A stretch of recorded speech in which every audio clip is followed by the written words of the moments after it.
Hi అండి. అందరూ ఎలా ఉన్నారు? మేమైతే బాగున్నాం. ఈరోజైతే మా పాప మిల్ మేకర్ పలావ్ చేయవా మమ్మీ అని అడిగింది నాకైతే. నేనైతే మా పాప కోసం మిల్ మేకర్ పలావ్ చేస్తున్నా. ఎలా చేయాలో చూపిస్తా చూడండి. ఫస్ట్ అయితే వేడి నీళ్ళు పెట్టుకోవాలి. ఒక గిన్నెలో హాఫ్ స్పూన్ సాల్ట్ వేసుకొని, దాంట్లో మిల్ మేకర్ మీకు ఎన్ని కావాలో అన్ని తీసుకొని, దాంట్లో వేడి నీళ్ళలో వేసి ఒక 15 మినిట్స్ అలా పక్కకు పెట్టాలి.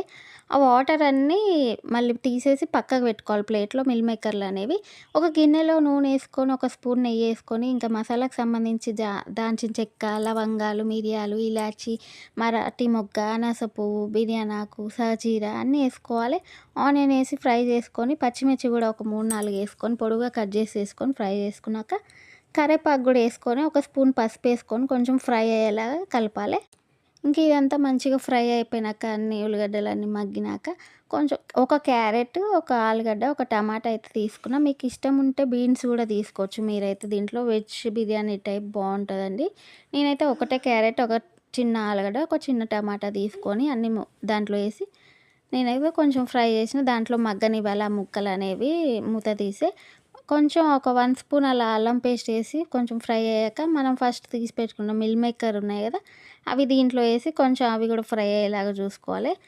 తర్వాత కొంచెం మూత పెట్టుకోవాలండి. కొంచెం అన్నీ మగ్గినాక మూత తీసి సరిపడా ఉప్పేసుకోవాలి. మనకు సరిపోయేంత ఉప్పేసుకోవాలి. చూసుకోవాలి మళ్ళీ ఎక్కువైతే ఇబ్బందయితది కదా!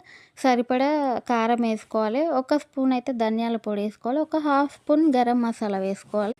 ఇంక ఇవన్నీ కలపాలి. బాగా కలపాలి. అవి కొంచెం ఫ్రై అయితది. అవన్నీ మసాలా పట్టాలి గదండీ! వాటికన్నిటికి మిల్ మేకర్‌కి వాటికి.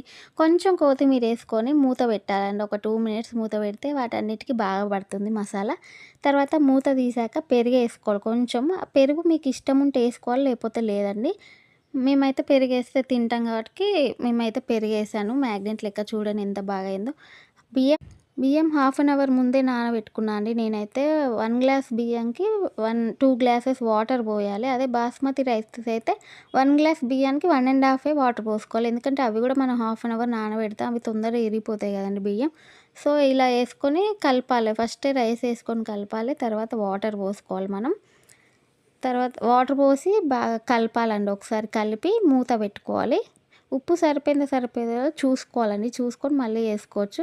చూడండి మూత తీస్తే చూడండి ఎంత పర్ఫెక్ట్‌గా మీకు మిల్ మేకర్ పలావ్ రెడీ అయిందో. బాయ్.